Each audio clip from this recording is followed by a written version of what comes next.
Unë jam Diana dhe mirë se erdhët në kanalin tim Letra të Rrëfejnë. Absolutisht Letra të Rrëfejnë dhe dashur gjërësh, leximi juaj i radhës do bëhet tani. Kemi nxjerrur 10 të shpatës, asin e shkopive, mbretëreshën e kupës dhe perëndëreshën. Por, siç kam nxjerrur edhe në ato të tjera të leximet para jush, dhe një letër oracle do të mbajmë këtu si një tip dhe drejtimi dhe rezultati asaj çfarë është duke ndodhur. Kam filluar të fokusohem vetëm në të ardhmen, jo në atë çfarë ka ndodhur, që mund të jetë diku, letra e do ta thotë dhe duhet ta themi. Çfarë është ajo që po ju pret? Java të dashur është duke nisur me një realizim emocional. Kur them realizim, 3 të shpatës nuk është letër e bukur, është drejtë në zemrën e juaj. Që tregon në fakt diçka që të ka lënduar, se të ka zhgënjur, që nuk do thotë është super madhe, por nuk do thotë që edhe është shumë e vogël. Pra, ajo çfarë dua të them, ju ka zhgënjur, po, ju ka lënduar, po, por kjo javë nxjerr të vërtetën në dritë. Kjo është ndoshta zhgënjimi juaj. Dhe, absolutisht, nuk është, të them, dramë për të apo për ta vuajtur, ta them unë tani, por është më shumë qartësi. Tani e di sakt çfarë ose kush nuk të shërben më. Kush është ai apo ajo?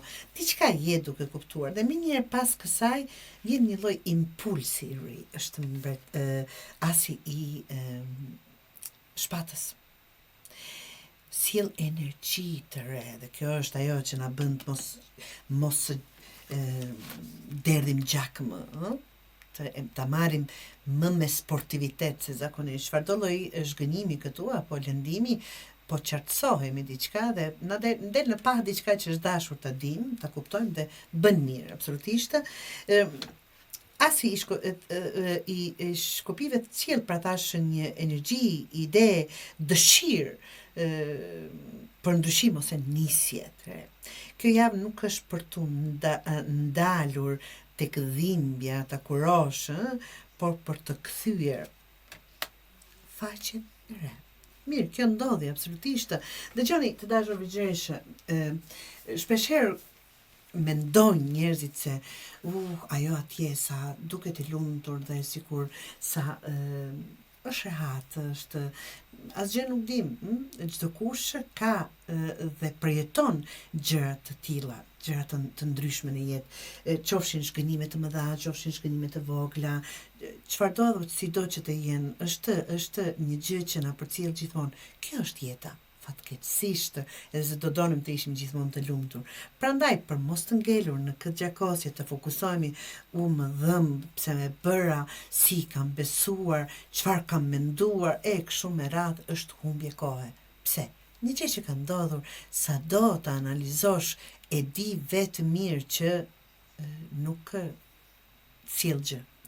Pra, e zgjata tek aty ta kthejmë faqen tjetër. Ku duhet veprim konkret, absolutisht në mbretëreshën e kupës dhe perëndëreshën. Tani, tregojnë se veprimi yt, këto letra këtu, tregojnë se veprimi yt duhet të jetë kujdes për veten. Absolutisht, pra, më dhëm po që do ecë përpara, do shërohem, do kaloj, tani e di që ai apo ajo, apo kjo situatë nuk bën për mua, e di, kuptoa kush janë, apo si është muhabeti, ta them kështu, dhe zgjedhjet e asaj që të ushqejnë, që të rrisin, e asaj që të bën të zhvillohesh, të maturohesh dhe të ecësh përpara, e jo asaj që të shtëron. Të dashur vëgjëresh, investo në veten tënde, absolutisht. Thuaj po gjërave që të bëjnë mirë pas kësaj që ka ndodhur, apo mbaj njerëzit, situatat që mund t'ju motivojnë dhe të ecin përpara. krijo rrethana absolutisht dhe kush tjetër përveç vetes tonë ku mund të ndihemi më të sigurt dhe më të vlerësuar, vetëm njerëzit e afërt, ata që i dim të sigurt që na duan dhe i duam. Pra, kjo javë është për një lloj rritje personale dhe jo për sakrifica të kota, po them kota nga që jeni më të fortë se aq dhe të mund të vazhdoni. Çfarë nuk duhet të bërë nëse kur ndodh ky zhgënim? Tani mund të jetë kot sikur ke kuptuar që është bërë një thashë thëm nga një person që s'e ke pritur. Kot po e fusim tani si shembull që nuk do të thotë ajo. Po zhgënjesh nga një person që nuk e ke pritur. Edhe të bëj të stagnosh. Prandaj thash, hap faqen tjetër, të stagnosh, të mbyllësh zemrën nga frika, të qëndrosh në ambient ose marrëdhënie që të kujtojnë, apo të ulesh, ta falësh, të bësh kompromis. Mos e nënvlerëso nevojën tënde për këtë ndryshim. Kjo çfarë është në leximin e juaj, të vjetrat nuk shërohen duke i përsëritur, të dashur. Absolutisht. Dhe ajo që e vërteton leximin e juaj thotë rrethana të reja, mjedise të reja.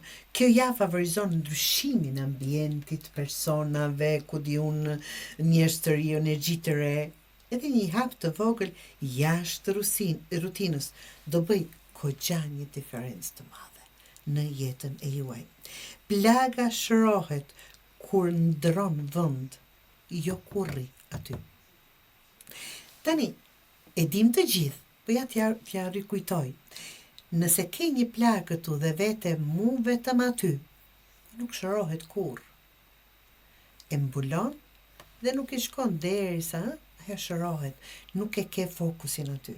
Pra, plaga shërohet absolutisht gjithmonë kur ndrojmë vend dhe, siç thash, një faqe të re nuk është me rëndësi absolutisht. Gjithsekush tregon veten. Dhe aq. Po, prishmëritë tona mund të jenë ai zhgënjimi, po nuk duhet të jetë që mendoj mos duhet, si e ka bërë. Jemi njerëz, ka të këqij dhe ka të mirë. Të dashur, mirëgjesh.